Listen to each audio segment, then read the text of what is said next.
Hello, and welcome to Citi's fourth quarter 2020 earnings review with the Chief Executive Officer, Mike Corbat, incoming Chief Executive Officer, Jane Fraser, and Chief Financial Officer, Mark Mason. Today's call will be hosted by Elizabeth Lynn, Head of Citi Investor Relations. We ask that you please hold all questions until the completion of the formal remarks, at which time you will be given instructions for the question and answer session. Also, as a reminder, this conference is being recorded today. If you have any objections, please disconnect at this time. Ms. Lynn, you may begin. Thank you, operator. Good morning, and thank you all for joining us. Before we get started, I'd like to remind you that today's presentation, which is available for download on our website, citigroup.com, may contain forward-looking statements which are based on management's current expectations and are subject to uncertainty and changes in circumstances.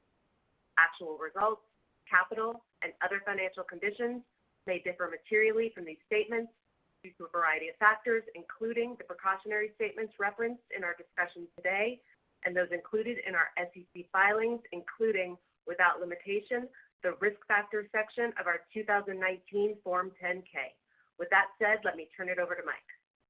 Thank you, Liz, and good morning, everyone. Given this is my last earnings call with you, we're going to do things a little bit differently today.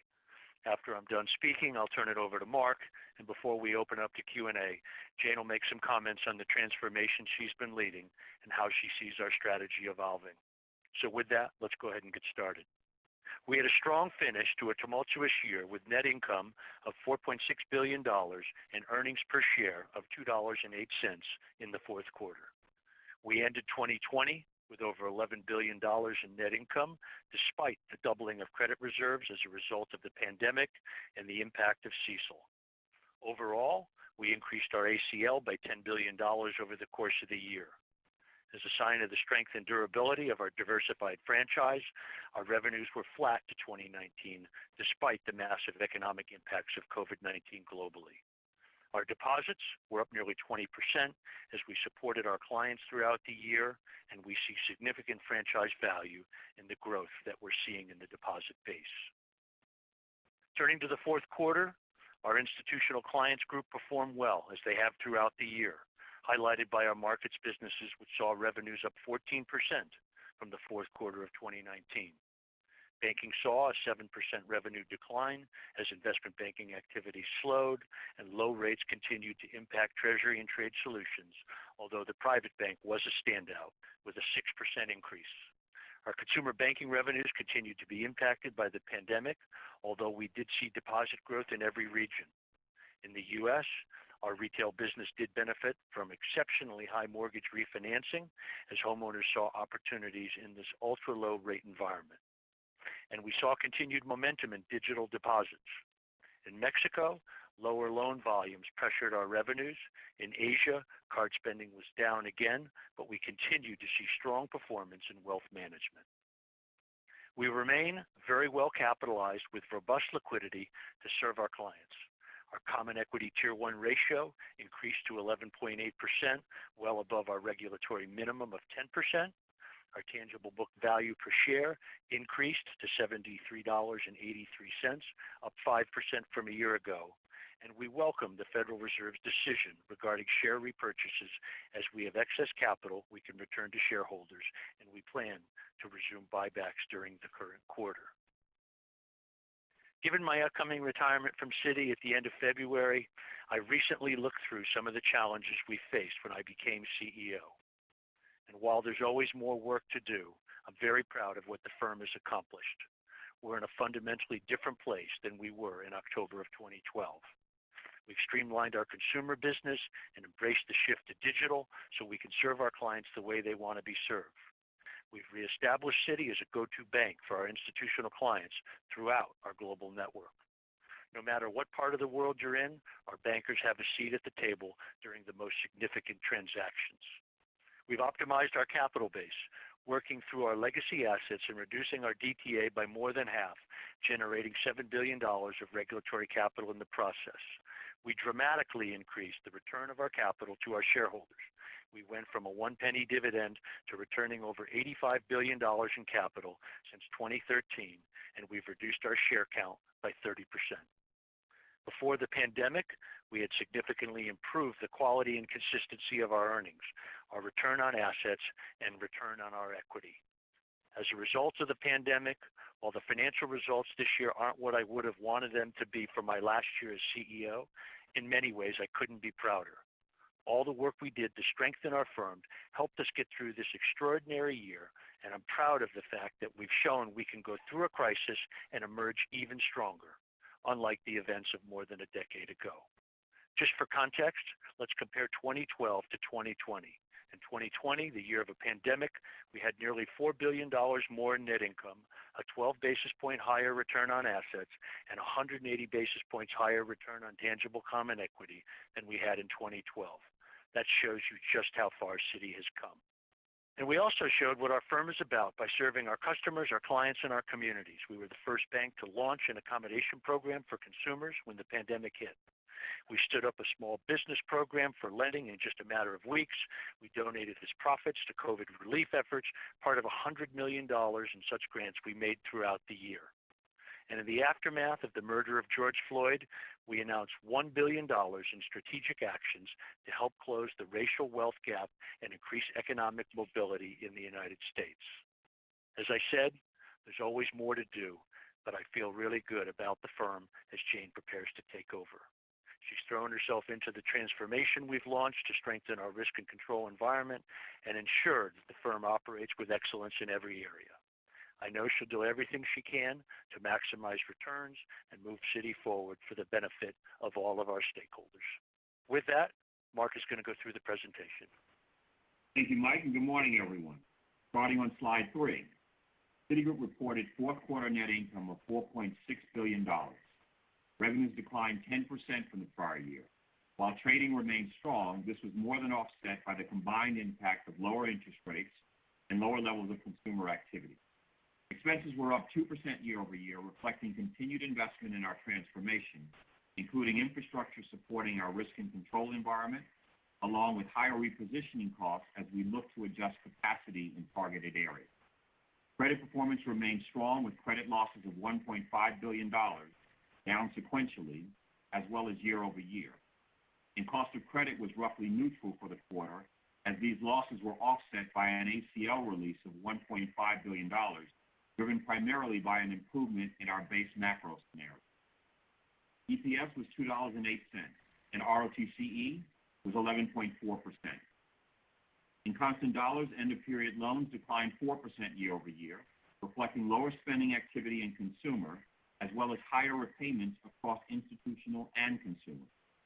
Deposits grew 19%, reflecting consistent client engagement, with corporate clients building liquidity, along with higher savings rates and reduced spending in consumer. Turning to full-year results, in 2020 we delivered solid performance despite the crisis, with net income of over $11 billion, even as we increased reserves by roughly $10 billion. We ended the year with strong capital and liquidity and grew tangible book value throughout the year. On the top line, while the pandemic had a significant impact, we held full-year revenues flat to 2019, with the decline in net interest revenues fully offset by higher non-interest revenues. Expenses increased 2%, in line with guidance, as we invested in our transformation. Results also included COVID-19 related expenses and the civil money penalty in the third quarter, offset by lower discretionary spending and continued efficiency savings. Full-year EPS also includes a 16-cent impact related to revising the previously determined accounting for third-party collection fees, reversing the benefit to net income with a corresponding increase to opening retained earnings, so capital neutral as of year-end. On slide 4, we provide additional detail on reserving action. As a reminder, these reserves include our estimate of lifetime credit losses tied to a specific base scenario, as well as a management adjustment for economic uncertainty, which provides for the possibility for a more adverse outcome. Our reserve release this quarter primarily reflects our improving macroeconomic outlook. Although I would note, we did add to our management adjustment for economic uncertainty as the pace and shape of the recovery is still evolving. Overall, looking at the reserves we hold today, we believe that we are well positioned with nearly $28 billion in reserves, which represents an allowance for credit losses of roughly 4% on funded loans. Turning now to each business. Slide 5 shows the results for the Institutional Clients Group. For the quarter, ICG delivered EBIT of $4.8 billion, up 30% from last year. Operating margin declined 5% on lower revenues and a 2% increase in expenses, primarily reflecting investments in infrastructure and controls, while credit costs were down considerably given a $1.3 billion ACL release. The release this quarter primarily reflected improvements in the outlook for global GDP, as well as fewer downgrades in the portfolio. As of quarter end, our overall funded reserve ratio was 1.4%, including 4.4% on the non-investment grade portion. Total net credit losses were $210 million. Looking at full year results, the ICG businesses performed well this year with 13% revenue growth, positive operating leverage, and operating margin growth of 24%. But given the ACL bill this year, ICG EBIT declined 6%. And for the full year, ICG delivered a 13.8% return on allocated capital. Slide 6 shows revenues for the Institutional Clients Group in more detail. Revenues decreased 1% in the fourth quarter as strong trading performance was offset by lower revenues in TTS, investment banking, and corporate lending. On the banking side, revenues declined 7%. Treasury and Trade Solutions revenues were down 8% as reported and 6% in constant dollars as strong client engagement and solid growth in deposits were more than offset by the impact of lower interest rates and lower commercial cards revenue. Average deposits were up 22% in constant dollars, and we had solid growth in our underlying drivers despite the significant macro slowdown, with increased digital adoption, cross-border transaction volumes growing over 10%, and a record quarter in clearing. Investment banking revenues were down 5% from last year, as solid growth in equity underwriting was more than offset by lower revenues in M&A and debt underwriting. Private bank revenues grew 6%, driven by capital market strength, as well as improved managed investment revenues and higher lending. Corporate lending revenues were down 25%, driven by lower spreads, higher hedging costs, and lower average volume. Total markets and security services revenues increased 13% from last year. Fixed income revenues grew 7%, as higher revenues across spread products and commodities were partially offset by lower revenues in rates and currencies. Although I would note that we saw solid performance in FX and global rates and good client engagement across the entire business. Equity revenues were up 57% versus last year, driven by strong performance in cash equities, derivatives, and prime finance, reflecting higher client volumes and more favorable market conditions. And finally, in security services, revenues were unchanged on a reported basis, but up 2% in constant dollars, as higher volumes from new and existing clients with growth in deposits, settlement volumes, and assets under custody were partially offset by lower spreads. For full year 2020, revenues increased 13%, driven by the significant strength in markets this year, along with a solid contribution from investment banking and the private bank. Throughout the year, we continue to see strong client engagement across all of our institutional businesses as we actively helped our clients navigate through this uncertain environment, given our global platform, our progress in creating new digital solutions, and our full-service model, which allows us to capture natural linkages that exist across the franchise. And given the momentum we've seen this year in key drivers, including digital adoption, deposit growth, and client engagement, we're even better positioned to ensure additional share gains in 2021 as these clients more fully recognize the benefits of using Citi as their platform of choice. Turning now to the results for Global Consumer Banking in constant dollars on slide 7. GCB delivered EBIT of $1.7 billion. Revenues declined 13% as continued strong deposit growth and momentum in wealth management were more than offset by lower card volumes and lower interest rates across all regions. That said, we did see signs of stabilization sequentially this quarter. Expenses increased 4% across both North America and international consumer, driven mostly by higher repositioning.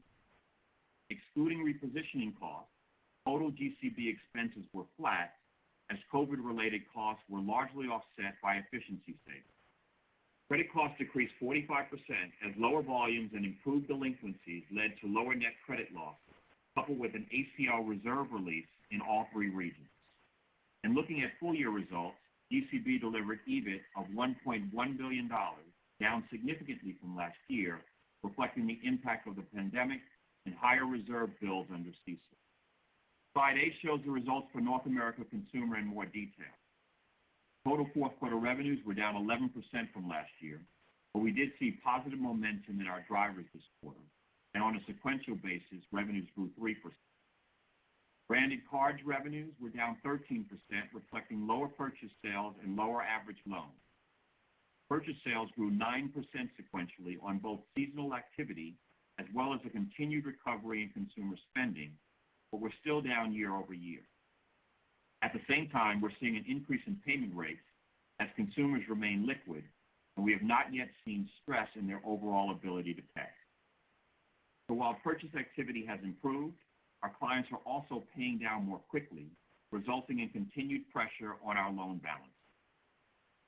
Retail services revenues were down 16% year over year, reflecting lower average loans as well as higher partner payments. Net interest revenues were down 12% as average loans declined by 11% on lower purchase sale activity and higher payment rates. Similar to branded cards, purchase sales grew 18% sequentially, but remained down year over year. Higher partner payments drove the remainder of the revenue decline versus last year, reflecting the impact of lower losses in 2020 and therefore higher income sharing. Retail banking revenues were down 1% year over year, as strong deposit growth and higher mortgage revenues were more than offset by lower deposit spreads. Average deposits were up 21%, including 29% growth in checking. We saw continued momentum in digital deposit sales, with digital deposits increasing $2 billion quarter over quarter. And we saw continued underlying growth in our wealth management drivers, with 18% year-over-year growth in Citigold clients and 11% growth in assets under management. Overall, we feel good about our client engagement as we exit the year, with spend activity continuing to recover, underlying strength in wealth management drivers, and significant deposit growth, giving us the opportunity to grow and deepen these relationships going forward as we continue to invest in our products and digital capabilities. On slide 9, we show results for international consumer banking in constant dollars. In Asia, revenues declined 16% year over year in the fourth quarter. We continue to see good momentum in wealth management as investment revenues grew 16%, with a 7% increase in Citigold clients and 13% growth in net new money. And average deposit growth remained strong at 14%, albeit at lower deposit spreads. Card revenues remained under pressure year over year, with purchase sales down 13%, given a continued significant impact on travel in the region. However, we did see sequential improvement in purchase sales this quarter in line with our expectations. Turning to Latin America, total revenues declined 16% year over year. Similar to other regions, we saw good growth in deposits in Mexico this quarter, with average balances up 13% and purchase sales improved sequentially. However, deposit spreads remained under pressure and lending volumes continued to decline given the macro environment. Slide 10 provides additional detail on global consumer credit trends. Credit loss rates generally trended downward this quarter, given high levels of liquidity in the U.S., lower spending, and the benefits of relief programs. However, in Asia, credit loss rates increased, mostly driven by those accounts that exited relief programs in line with our expectations. The year-over-year rise in delinquencies outside the U.S. is concentrated in accounts rolling off relief programs and reflects more modest levels of stimulus in these regions relative to the U.S. Given these trends, we continue to expect peak losses to occur in Asia and Mexico during the first half of 2021, and should begin to recover thereafter. Meanwhile, in the U.S., while we do expect losses to begin to rise in 2021, given today's delinquency trend and the expected impact of recent stimulus, we now expect peak loss rates to be pushed out to the first half of 2022. Whether continuing to push out these losses is simply a matter of timing, or if it will ultimately result in lower aggregate losses, remains to be seen, and is something we are watching closely. Slide 11 shows the results for corporate other. Revenues declined significantly from last year, reflecting the impact of lower rates, the wind down of legacy assets, and the absence of episodic gains.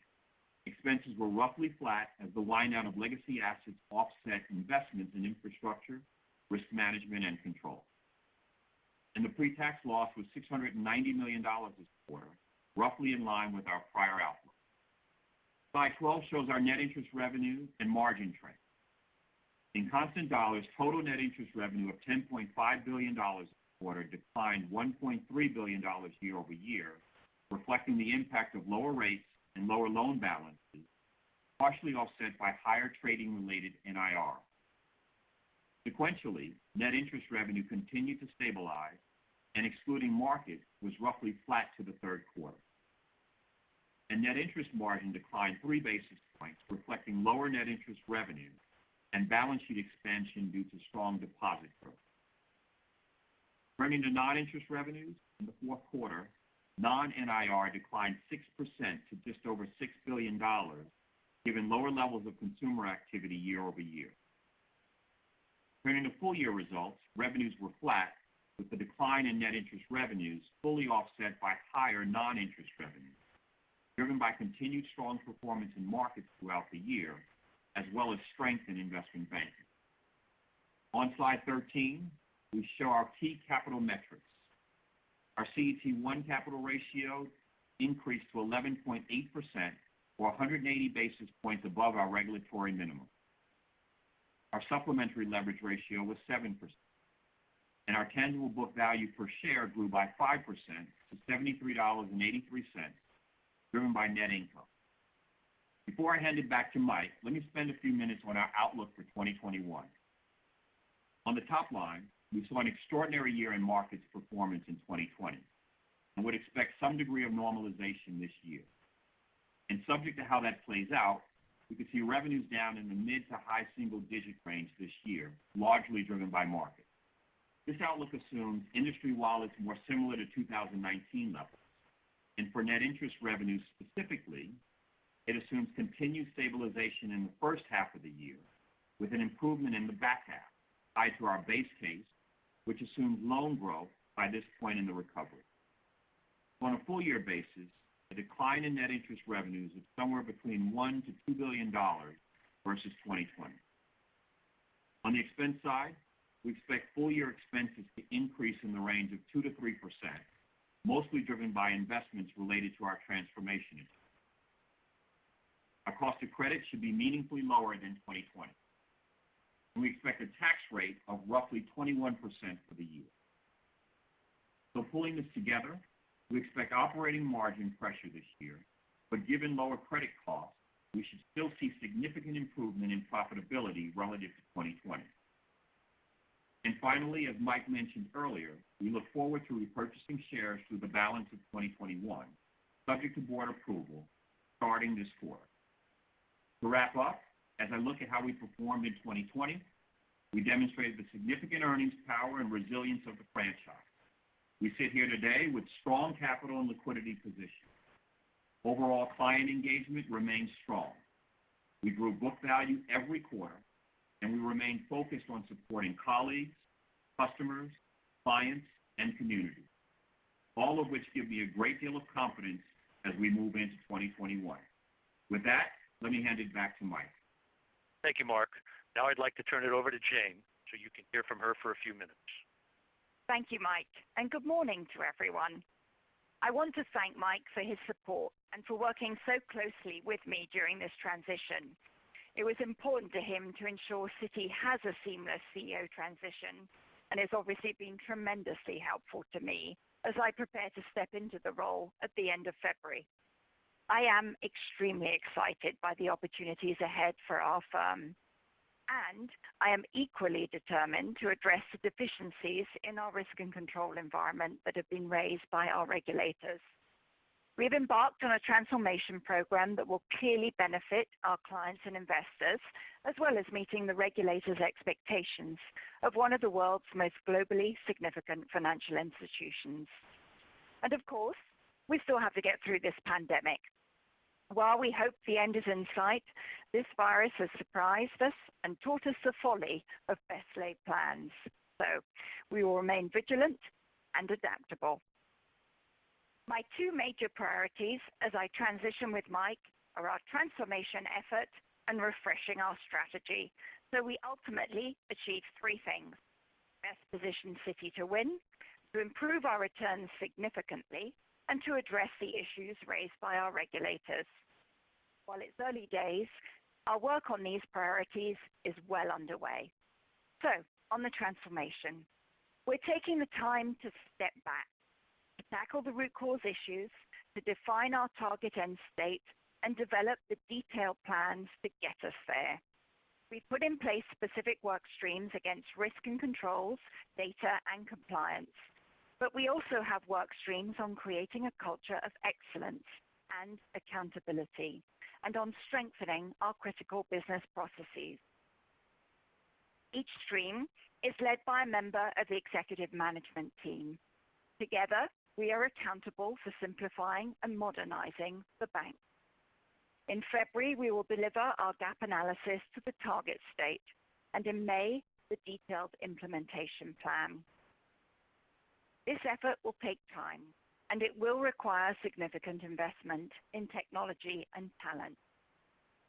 You have my commitment that we will invest your capital wisely, and that you, our clients, and our regulators will all see and benefit from the results. At the end of the day, we want to achieve a state of excellence in our risk and controls, in our operations, and in our service to clients. Switching tacks to strategy. I have the benefit of having worked in a number of businesses and regions in Citi over the last 16 years. Nonetheless, this transition is giving me valuable time to step back and to take a dispassionate look at our strategy and businesses. You wouldn't expect me to come out with specifics at this rather early stage, but I can talk about how we are looking at this. We have a wonderful franchise, first-class capabilities, and a terrific brand name. We are the world's most global bank, with a network no one can match. And this means we are uniquely able to help clients grow and succeed globally. Our capital and balance sheet are strong. We have a deep talent bench around the world. So, while we have work to do, this is a pretty good hand to play. A few principles will guide how we refresh the strategy. We're taking a clinical look at our strategic positioning, assessing which businesses can attain leading market positions in a much more digitized world. Similarly, I believe in the value of focus and directing our investments and resources to the businesses that will drive stronger growth and improve returns over the long run. I also believe in ensuring the businesses we're in fit well together, so collectively they are competitively advantaged and generate synergies. And finally, like any true Scot, I believe there is value to unlock by simplifying the firm. As you know, on Wednesday we announced that we will integrate consumer wealth management and our private bank into one business line. It's a growth opportunity I'm particularly excited about in Asia as well as the US. Earlier in the week, we also announced the new head of our TTS franchise and our US consumer leadership.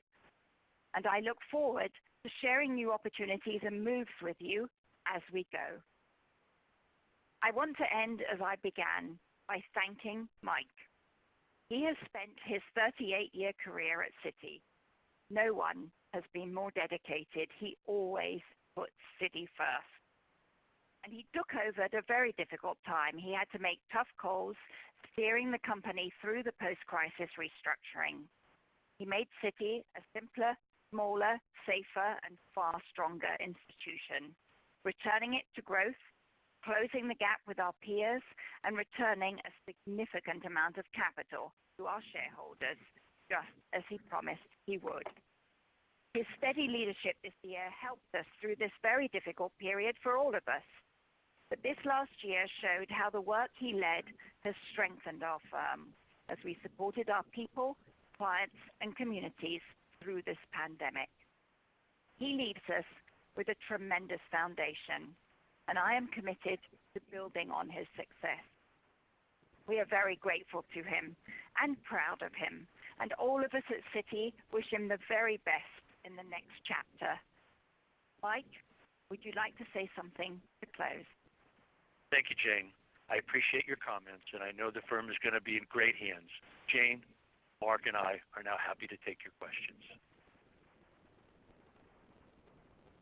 To ask a question, please press star, then the number 1 on your telephone keypad. Again, that is star 1. To withdraw your question, press the pound key. Please limit your questions to one question and one related follow-up. And if you would like to ask another question, please place yourself back in the queue.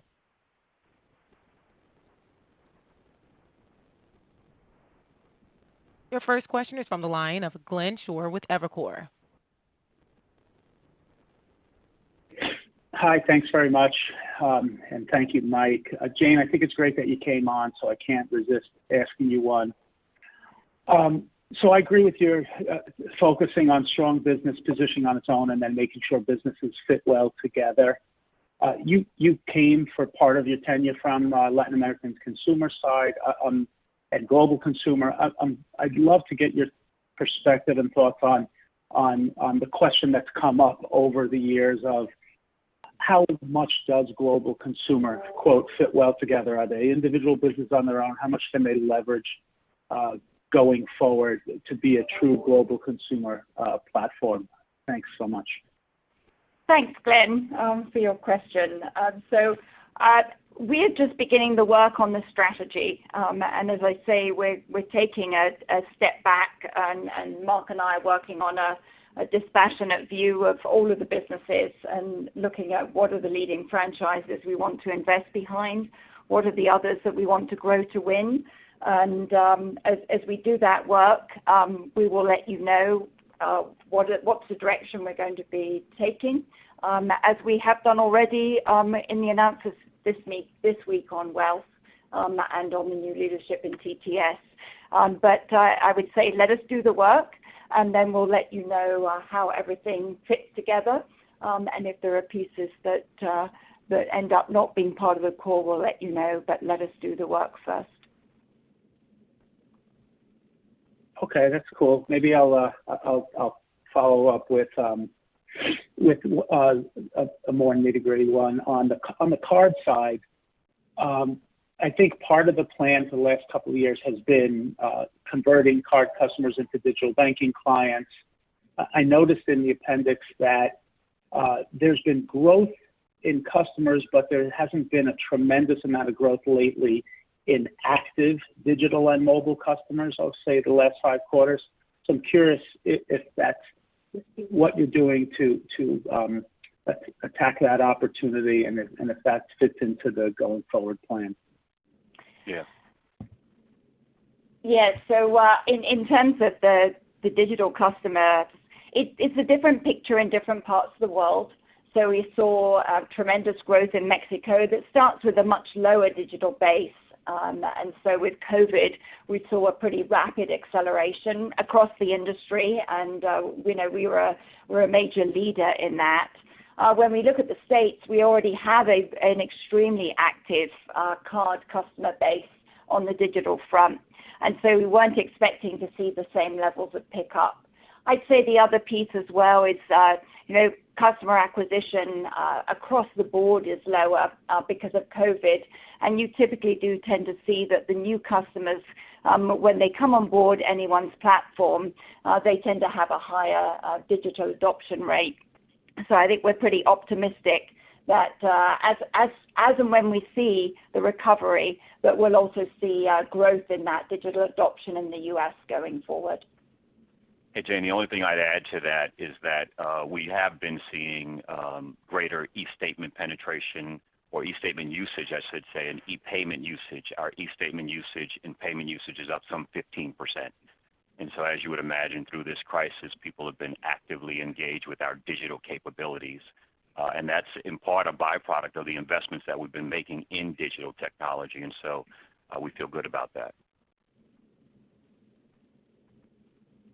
Your next question is from the line of John McDonald with Autonomous Research. Hi, good morning. Mark, was wondering if you could unpack some of the drivers of your 2021 expense outlook between investment spend, maybe the transformation spend, and where you're saving money. Sure. So look, as I said in the outlook there, we see expenses being up about 2 to 3%. Most of that is likely to be driven by the transformation spend as we get our arms around what that cost is going to be. You know already we've spent $1 billion this year. That's in our run rate already. But there is a broader investment strategy that we're working towards, and we're doing that in the context of, we'll obviously do that in the context of how the strategy Jane spoke to evolves. And so continued investment in digital capabilities, both on the consumer side, as you heard me mention, but also on the ICG side, particularly in our TTS platform where we've seen good benefits from the investments already made there. But as you know, that's an area where innovation and technology is what's required to maintain a competitive advantage there. We just announced the wealth management business, if you will, bringing together wealth on the consumer and in the private bank. And that I would imagine will be, that will be an area of investment for us as we grow fee revenues, as Jane has pointed to as an important objective of ours. We'll also see growth in advertising and marketing. So in that outlook, I talked about net interest revenue stabilizing but picking up in the back half of the year with growth in loans. And that growth in loans is going to be a byproduct of us starting to put money to work again back in advertising and marketing, which was down materially this year as we managed through this crisis.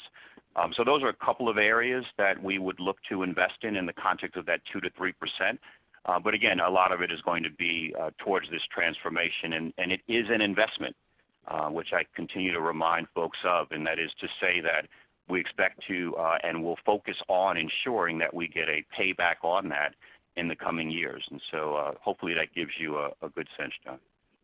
No, that's helpful. And just to follow up on the net interest income outlook you mentioned, I think you said it could be down $1 to $2 billion on a year-over-year basis. What are the swing factors that would bring you into the low end of that versus the high end of that? Thanks.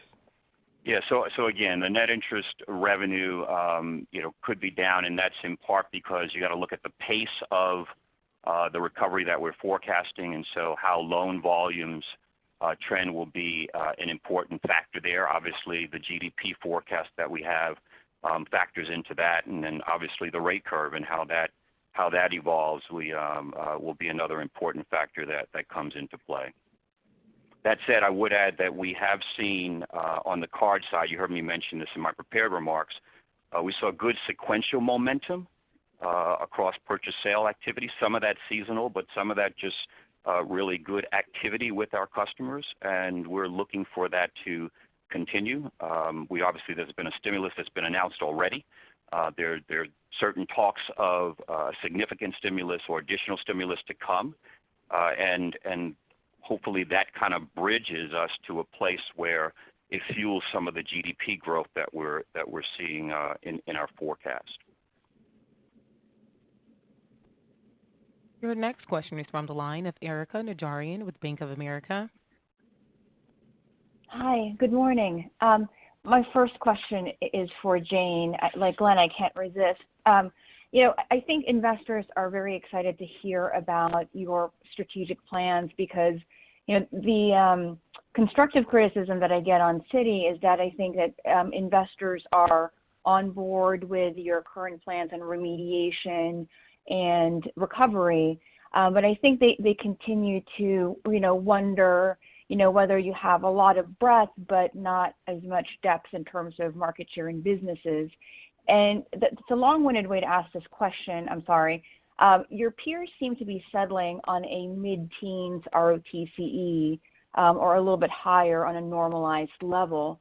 And as you think about the wonderful franchise that you already have and the opportunities that you have to improve upon it, do you think that Citi can get to that level eventually whenever that normalized period arrives?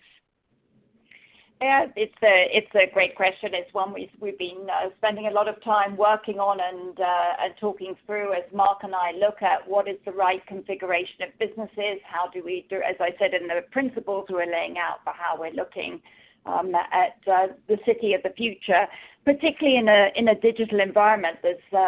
The world is changing quite quickly on that front. So once we've finished doing the work, we'll be laying out what are the different metrics and milestones to measure us, both in terms of progress and in terms of the desired outcomes. I've been talking to a number of our key investors, which have been great, very helpful conversations over the last few weeks, and getting input from them around what sorts of outcomes are desirable, and they're very much part of the mix as we look at doing this work on the strategy and on the transformation. As Mark said, the two go hand in hand going forward.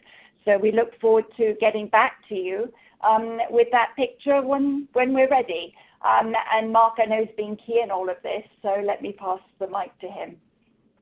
Yeah, thanks, Jane. Look, in your prepared remarks, you rightfully focus on strategies that are geared towards identifying growth opportunities and improving our returns and narrowing the gap to peers. And I think that type of strategic focus, along with the investments that we're making, both transformation and growth-oriented investments, will certainly put us on that path. I think the normalization of GDP and the credit environment is going to be helpful as well. And then, as many people know, we've got a deferred tax asset and some legacy assets that will continue to work down over time. And I think the combination of those things, starting with the strategy and a plan to continue to return capital and return on capital, put us in the right path to getting to those improved levels of returns. Not to mention the prospect of increasing rates over time or in the normal part of the cycle. Thank you for that. And my follow-up question is for you, Mark. It seems as if the stimulus plan so far and potentially the additional stimulus could build a bridge that's strong enough and long enough to perhaps not delay losses but lower actual cycle losses in card. How should we think about the stimulus related to how that could impact spending and loan volume trends as we trace that back to that NII guide? Yeah, look, I mean, when we think about our reserve levels and the activity there, we certainly did factor in the impact of stimulus. I think what's important to point to is, the stimulus thus far has resulted in high payment rates and a consistent kind of ability to pay for the consumer. And that's been good. And it showed up not only in our payment rates, but it also shows up in the lower level of delinquencies that we've seen and obviously the lower level of losses that we've seen. There certainly is a need for additional stimulus. And I think the good thing about that is it should continue to support the payment rates that we've seen, and if it is significant enough, can ultimately drive greater consumption and support improved GDP, improved unemployment. Our current forecast, as you heard me mention earlier, assumes that loan momentum picks up towards the back half of 2021. If we see that take hold sooner, we could see higher levels of volume in loan growth. And obviously that would be beneficial to our NIR forecast. So stimulus is good in that regard. It also will as it takes hold, there'll likely be some early pressure on lending volumes because people are using it as a liquidity tool and to pay down.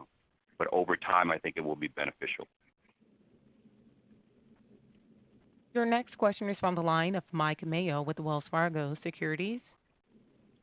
Hi. One simple question and one hard question. Mark, you get the simple one. When can Citigroup start repurchasing shares, and how much do you think you can repurchase in the first quarter? And I don't think you were allowed to purchase yet this quarter, but did you? Sure. So as you know, the Fed guidance allowed for us to reinstate buybacks. There is a cap on the first quarter that's based on the trailing 4-quarter average of income for us. That would equate to about $1.8 billion or so in buybacks in the first quarter. And so with subject to board approval, we will approve some level of buybacks in Q1. We have not started those buybacks as of yet. All right, and then the hard question is for Jane. Is who does Citi want to be in 2030 when we step back, 5 or 10 years from now, and have a picture of Citi? And the reason I ask that is, you mentioned Citi being global, but despite this global status, Citi's fallen short of expectations in each of the past 5 decades. You can go back to Walter Wriston, you can go back to the 80s, you can go back to Sandy Weill and John Reed, the financial supermarket, you can go back to the financial crisis, and even with the retrenching and de-risking, and I agree the chance of bankruptcy is far less, the return on capital has fallen short of the cost of capital for the last decade. So you'll be the 7th CEO at Citigroup when you take over. Why will it be different this time? What can you do differently, whether it's business mix or customer mix or geographic mix? Because from my perspective, and it's great, you're going to take a clinical look, a dispassionate look, but I'm extremely passionate about the underperformance of Citi over almost any time frame over the last 50 years. And so I'm just trying to figure out what you can do, given your 16 years at Citi, your experience at McKinsey, to actually finally change Citi to generate sustainable returns above the cost of capital. So once again, what's Citi's end game? Thank you. Well, thank you, Mike. So I think the end game, and you asked the question in terms of what do we look like in 2030, it's pretty simple, really. As you said, we're a global bank. We want to be the leading global bank. We're very well positioned from our businesses.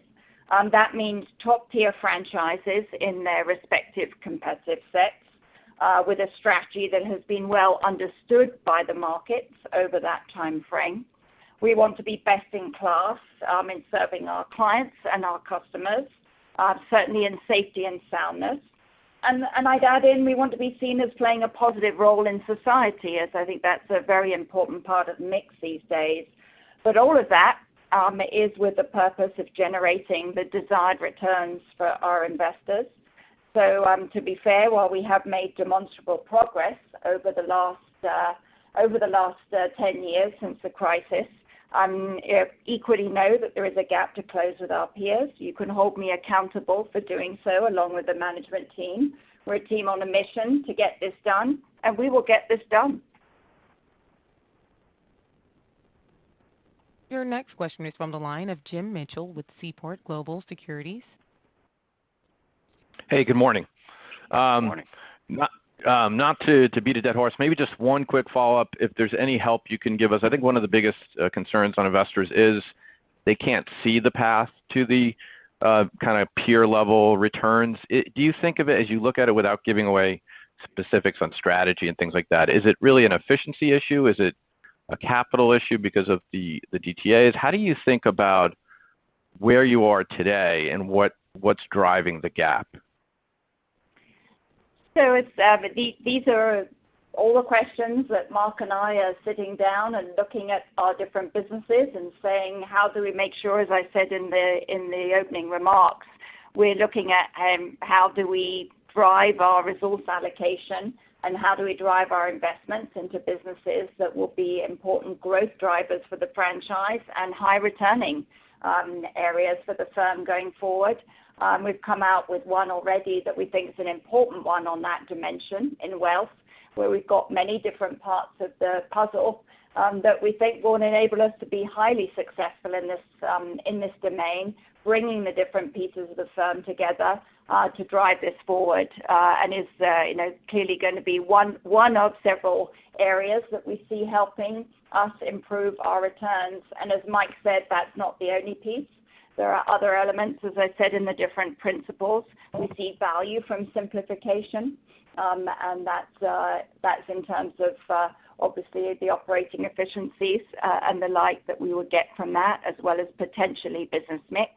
And we want to drive the businesses to make sure that they're really fitting well together so that they are achieving the synergies as well as the competitive and collective comparative advantage. So it's going to be a combination of pieces, but as I say, we're doing this work. We'll let you know as we go of what are decisions we make along the way, and look forward to sharing them with you, frankly, with the intent that we have both a leading global firm as well as an organization that's delivering the desired results to our investors. Mark, anything to add, my friend? Dan, I think you said it well, but I want to repeat one thing you said, which is that we're going to get this done, right? And it is a combination. We'll continue to refine the strategy here. We've got some very strong businesses with competitive advantages that we want to continue to shore up.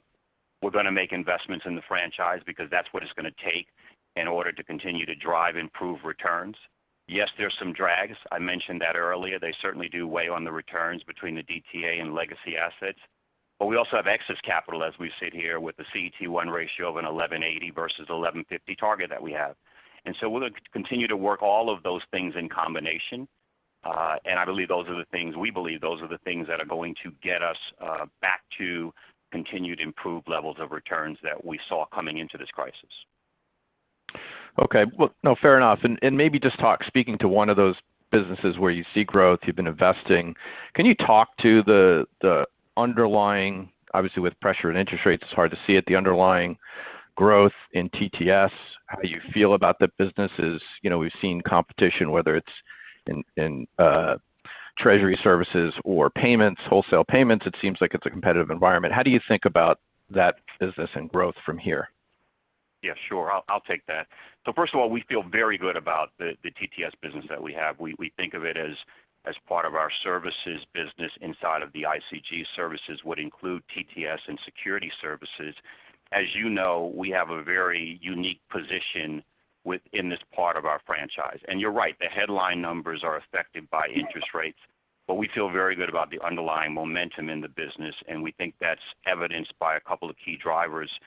You're aware we're in 95 countries. That gives our clients the ability to transact in over 140 currencies, and we do that on a global platform. We have 600,000 users on that platform, which is up about 9% from last year. And within that, the mobile users are up about 95%. We're continuing to grow accounts with our clients, and we now have the ability to open accounts digitally in 50 countries.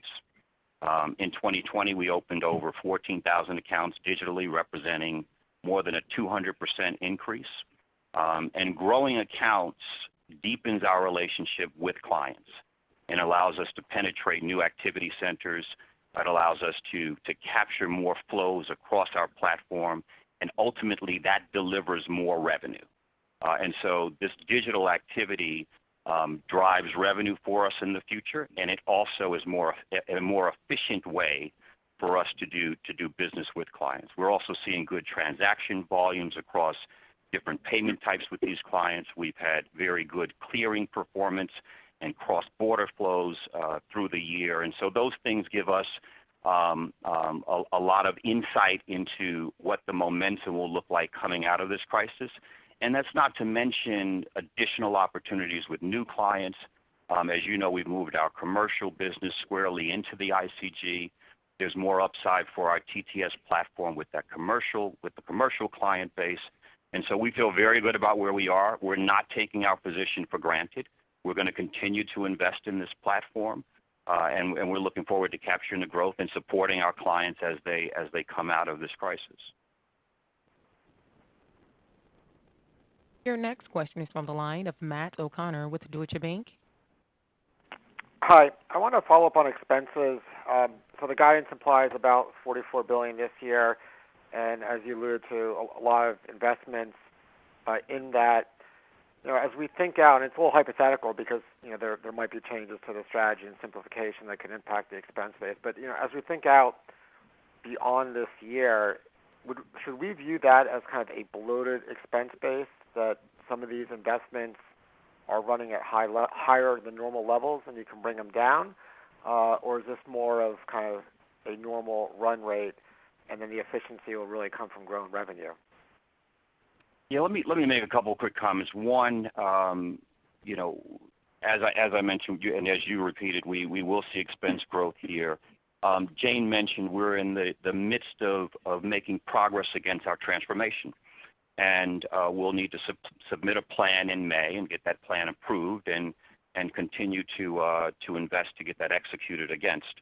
And that will inform the thinking around some of the outer years. But to answer your question around a bloated expense base, I would say no. It's not a bloated expense base at all. These are investments, as you've heard me mention repeatedly, and there is going to be a return on the investment. The return will come in both revenue and a more efficient operating platform. We've got a history now. We've got some credibility now with having demonstrated productivity across our platform, whether that's through automating processes or reducing data centers or low-cost location strategies. Since our investor day, we've continued to improve our productivity. And that's what you should expect. That's what we're expecting of ourselves and will deliver on kind of coming out of these investments that we need to make. And so, no, not a bloated expense base. With that said, so put that aside, we are going to continue to invest in the business.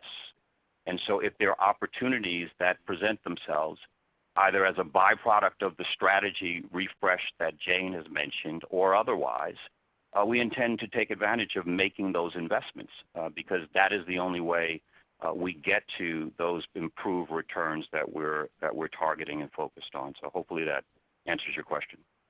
That is helpful. And then just separately, as we think about the strategic review, I think there's been some speculation in terms of which businesses, if any, you might exit, and I'm not going to name them, but some of them are pretty high return businesses if you just look at them on a standalone basis. Some aren't. But how do you think conceptually about, as you potentially exit or sell a certain business, there might be a gap between you're giving up some earnings before you can deploy them in things like digital and TTS and wealth in terms of the payback, right? Because there could be, you lose some earnings initially and you might have bloated capital. And again, some of the investments take time to play out. So is that something that you're mindful of or? With what we're looking at the moment is much more around what do we want to be going forward, and where we are in the work is looking at what are the different businesses how do they best fit together. Digitization is changing quite a few things, as Mark was referring to. It's providing a lot of new opportunities, but also some important investments for growth as well as for returns. And if it ends up that there are businesses, as we look at it, that we don't think that fit well into the mix, then I think we've got good skills in terms of thinking about how we divest of those in a way that makes sense. But that's honestly not where we are at the moment. We're focused on what we're going to be. So as I say, wait for us to get the work done, and then we can come back to you with the plans of what we're looking at and what that path looks like. I think it's too early to speculate right now. Your next question is from the line of Betsy Graseck with Morgan Stanley. Hi, good afternoon. Hi, Betsy. Two questions. One on the improving profitability that we've been talking about here. I know we've been talking a lot about it from the expense side and from the revenue growth side, but I'm also wondering about the funding cost side. And given the fact that you have a great brand in the U.S., you have a really good mobile app, and we have a relatively low interest rate environment, why not put up a high-cost savings product and reduce your wholesale cost of funds by switching from wholesale to a high-cost savings product, which at this rate you should be able to pick up some ROA on that. Yeah, look, we have seen very good deposit growth, and some of that as a byproduct of our high yield savings accounts. But we've also seen strong checking account growth, this quarter, and we've seen the growth in our digital deposits as well. And so you're right, there's a funding cost advantage to that. We've seen that play out in the liquidity that's in the market. We intend to continue to grow as it relates to increasing those deposits, and we've been smart about how we've been managing our liquidity, keeping some liquidity obviously there for lending needs as they may evolve for our customers and clients, but also paying down wholesale debt. We did that through the year, and also investing. We've made some investments through the year. I think we've invested as much as another $78 billion or so, up 21% for the year. And so we've been thoughtfully managing the liquidity, that we've seen through the course of this year. We'll continue to do that, and we'll continue to grow deposits on the consumer side, because you're right, it is a lower cost funding alternative, and we'll do that because it makes a lot of sense. The other question for you, Mark, is just on how you're thinking about credit. I know you mentioned that credit costs will be lower in 21 versus 20. I think we all agree with that. Trying to understand how much flex there is there. Maybe one question there is on the reserve analysis and what kind of level of unemployment you're looking for in your reserving today at year-end 21, and is there some room for that reserve release to be potentially larger as we go through the year? And then maybe, I know you talked about how stimulus could help net charge-off peaks. It's hard to give an estimate on that, but maybe give us a sense as to how you're thinking about the trajectory for credit costs year on year. Thanks. Sure. So I guess a couple of pieces there. So one, as you know, Betsy, when we model this, we look at kind of the macroeconomic variables that we have at any point in time. And so you look at kind of page 4, we laid out the variables that we've used this quarter, and you can see that both for U.S. unemployment as well as for U.S. real GDP, we've seen improvement since the third quarter forecast that we ran. And I'd tell you, even as you look at this, there's been further improvement even off of the fourth quarter 20 forecast that's here. And so those are important factors in the assumptions and what we're able to model in the way of reserve levels. And as we see that improve or improve further, we would expect that would play out in the way of even lower reserves. I think the other important factor is the stimulus and the additional stimulus that is out there and how that ultimately evolves and what that means, and whether that drives consumer consumption and whether that drives even further levels of improved unemployment will be important factors that come into play here. And then I guess the final piece I'd mention is that we continue to hold management adjustment for economic uncertainty. And as we see these variables continue to improve, that's going to impact how we think about severity and probability associated with that downside scenario. So all of those factors come into play as to how we think about the reserve levels that we carry.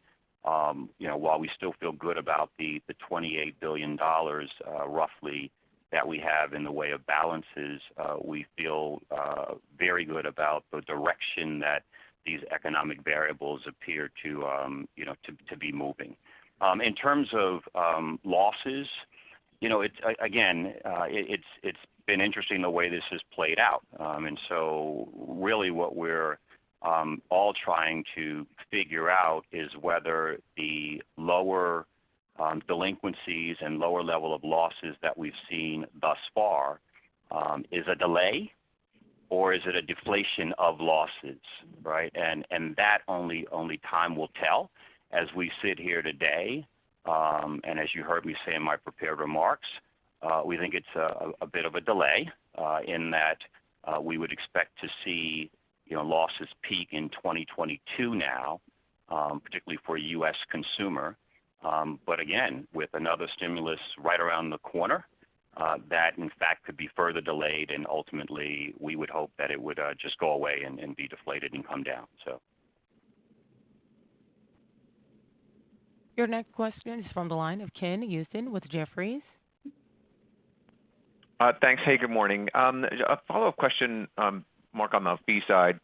Understanding that you're we'll see this tough comp year over year. Just wondering if you can separate when you expect normalization for some of the areas back to 19-ish. I know that's a moving target given the environment, but just if you think about separating out trading and investment banking, can you talk to us about like the visibility stuff that you see a little bit more easier, how you see that trajecting, notably investment banking, TTS, et cetera? Yeah. So again, we see we continue to have good dialogue on the investment banking side with our clients. Obviously, we've seen very strong performance as it relates to the SPAC space and equity capital markets, and that will continue to play out just when you think about the nature of those deals, and so that will continue to play out into 2021. But the dialogue's been very good, and that's both in investment banking, but also just broadly with the corporate clients, as corporate clients are trying to figure out what coming out of this crisis means for their own business models and how they think about their digital capabilities and needs, and how they think about their supply chains and how that might be shifting, and those types of dialogues they're having both internally but also with us. And so we're part of that conversation, and being part of that creates opportunities on the TTS side, on the investment banking side, and potentially even as it relates to the corporate lending activity, which we hope to pick up in the back half of the year as well. And so good, very, very strong and continued corporate dialogue, and I think that's going to contribute ultimately to driving some of that fee revenue that you mentioned. In terms of the markets piece, we've had an extraordinary year. The industry has seen a great deal of wallet growth in markets, and that's got to normalize at some point, obviously, and we are forecasting that it does. But I'll tell you, in the early days of January, we've continued to see robust activity, and it is early days in the quarter, but we have seen that, and so we'll have to see how that plays out over the balance of the quarter and going into the balance of 21. Understood. And a follow-up on rates. It's always a little harder to dig out, how much rates benefits you guys, just given the global nature of all the yield curves that you guys face. But is there a way you can help us or just remind us just how sensitive or not the company is to just if the long end were to move here in the U.S. and how much contribution that might be able to add? Yeah, look, we tend to be more sensitive to the short end of the curve, but we disclose some IRE information in our Qs, and in fairness, that's kind of tough to compare relative to peers. So we show what 100 basis point increase would be on the long end, but the reality is that we would see with curve steepening. We would see some upside as we would think about, investing, out on the curve, and as it would also impact the pressure we've been seeing from MBS repayments and the like. And so we're more sensitive to the short, but with the steepening, we think we would see some benefit. Your next question is from the line of Chris Kotowski with Oppenheimer. Yeah, good morning. Thank you. I'm looking at page 10 of your handout on the global consumer trends. I'm trying to understand that, and I guess I have two questions, one narrow, one broader. And the narrow question is just looking at Latin America, the losses are down and the delinquencies are significantly up. Is that an accounting thing, a forbearance thing, or is that a real underlying economic thing? And does it have to do with COVID, or does it have to do with other economic variables? Yeah, look, what we're seeing there is as people come off of the relief programs that have been in place, we're seeing delinquencies pick up as was expected, and so that's what's playing out in the increase that we see in the fourth quarter, and ultimately that'll play out in the NCLs. But again, that is along the lines of what we were expecting in Latin America. Okay, and the decline then is presumably the flip side of that, the forbearance. Yeah. Right. Okay. And then I guess just looking at the picture more broadly, I guess, if you look at infection rates of COVID, North America is high, Asia is low, and Latin America is somewhere in between. Normally I think all of us, like 9 or 10 months ago, would have kind of thought that the economic disruption and the loss rates would somehow mirror that, and it doesn't seem to be in any way, shape, or form that I can tell. And I'm wondering if you can account for that, and how are we to gauge kind of the disruption that COVID is causing, and I guess particularly in your kind of global businesses? Look, Chris, if I understand your question. Yeah, go ahead. I'm sorry. No, Mark, I was going to say, Chris, I would say that we've got to look at what I would describe as the unevenness, right? The unevenness, the way that we went into this in terms of timing, in terms of position, in terms of health response, in terms of economic response. You look at the demographics. And clearly, in at the different layers or different strata, you see different things. Headlines in the paper this morning: 1 out of every 5 in New York City on rent subsidy are behind in their payments, at least 2 payments. But at the same time, we continue to see pay downs in terms of credit cards. Businesses on different trajectories. And so, again, as we see vaccines roll out on a state-by-state basis, that will cause different outcomes. And then as we see the second round and what President-elect Biden announced last night, and ultimately what comes through and how that makes its way into the sector. So from our perspective, not just in the U.S., but around the globe, we are really taking a very granular approach on a geographic by geographic, client segment by client segment around that, and trying to remain very sensitive to each of those. And so I don't think there is a single formula that allows you to look at this and come with the outcome. It's got to be done at a pretty granular level. Your next question is from the line of Charles Peabody with Portales. Yeah, I had a follow-up question on the markets commentary or trading businesses. And specifically, I wanted to focus on your FICC trading businesses. Can you give us a little bit more color as it relates to the fourth quarter, where the strength in FICC was and where the weakness was in terms of rates, credit, commodities, currencies?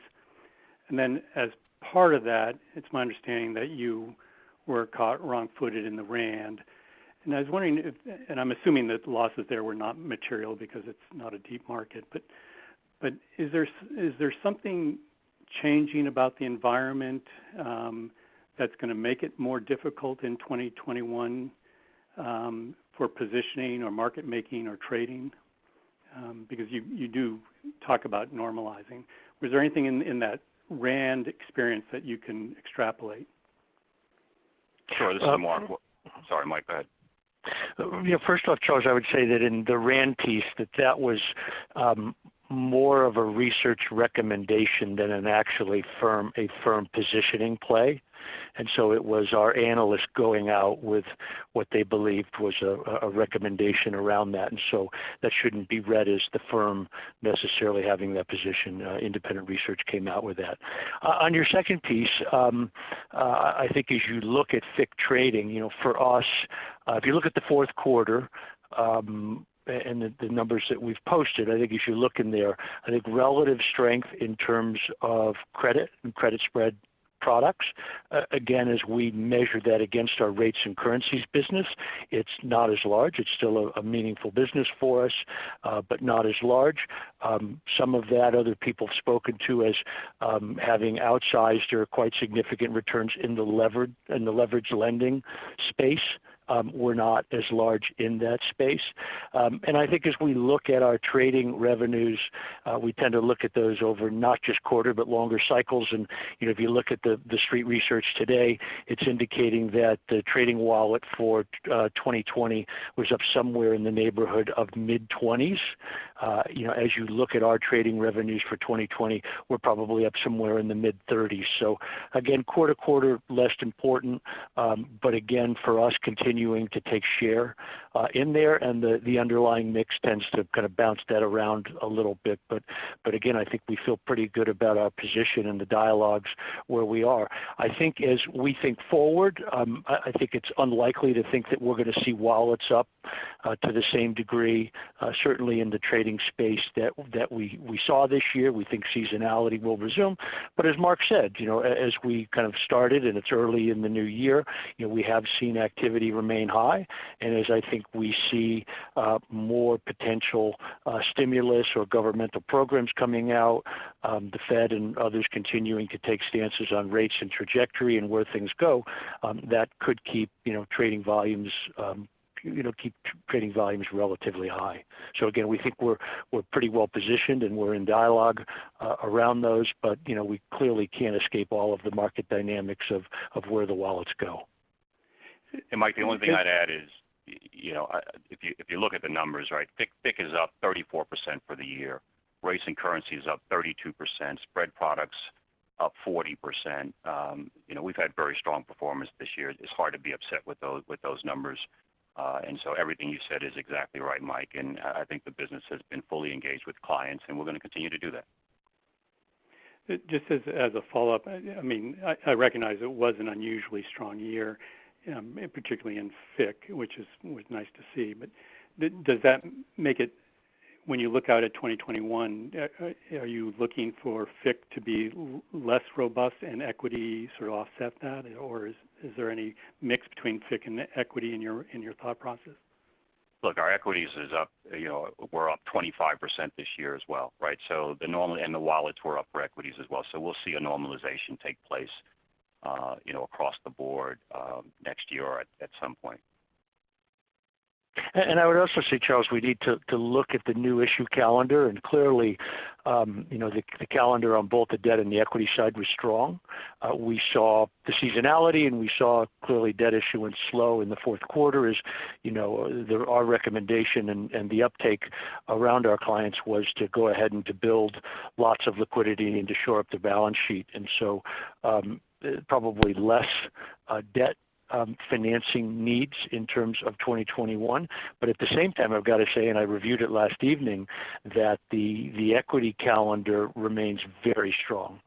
And again, we'll see what the markets afford, right? We've got to be able to have a market that's welcoming to new issues, and in particular the SPAC space, which we've excelled in, has been strong.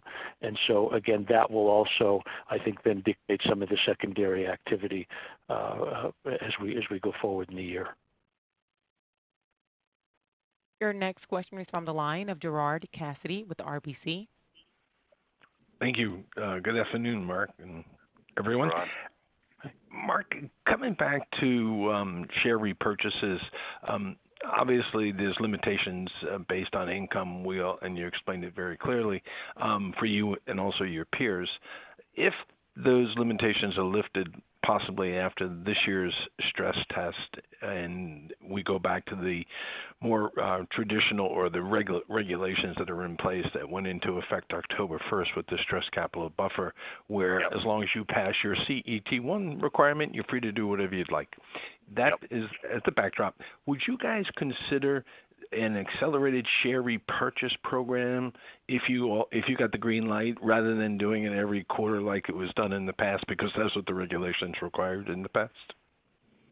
Yeah, we'll need to look at, first of all, the stress capital buffer obviously is an important component to how this all comes together. And coming out of the recent resubmission, you saw, the prospective stress capital buffer go up by 10 basis points. They haven't applied that. We're still subject to the 2.5% stress capital buffer, but that will be a factor that we have to consider in the outer quarters from 2021. And then post that, there'll be another CCAR submission, and we'll get results that inform the go forward there. Every quarter, we'll look at what our projected performance would suggest, including that stress capital buffer juxtaposed against our target. And that view will allow for us to take the capital actions that we think are appropriate inside of what those results would suggest. And so we will take this in quarterly decisions, so to speak, ensuring that our outlook supports the capital actions that we want to take. And so that's how we intend to approach it. Very good. And Jane, you pointed out that a lot of work is going to be done about looking at the opportunities to drive growth for Citigroup so that you can narrow the gap between your peers in terms of profitability. And I don't expect you to give us answers, obviously, on this call, but one of the differences between Citigroup and two of its biggest peers that are more profitable is your U.S. consumer banking franchise. And those two peers, one which announced the numbers today, have ROEs in that business of over 25%, whereas when we look at your global consumer business based on your fourth quarter numbers, the ROE was about 15%. Is there an opportunity for depository acquisitions in the United States? Is there an opportunity to grow the consumer banking business in the U.S.? We certainly believe there is a strong opportunity, and the strategy we have as we put all of the U.S. consumer business together over the last year or so has been to make sure that we capitalize on that by broadening out and deepening our customer relationships in the U.S.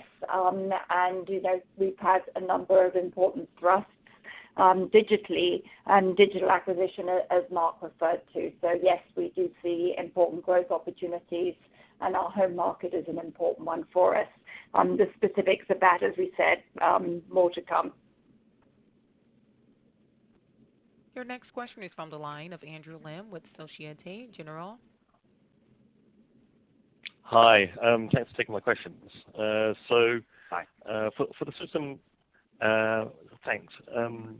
For the system as a whole, we've seen excess deposits really accrue quite a lot at banks. I think one of your competitors has noted how this is putting pressure on certain ratios.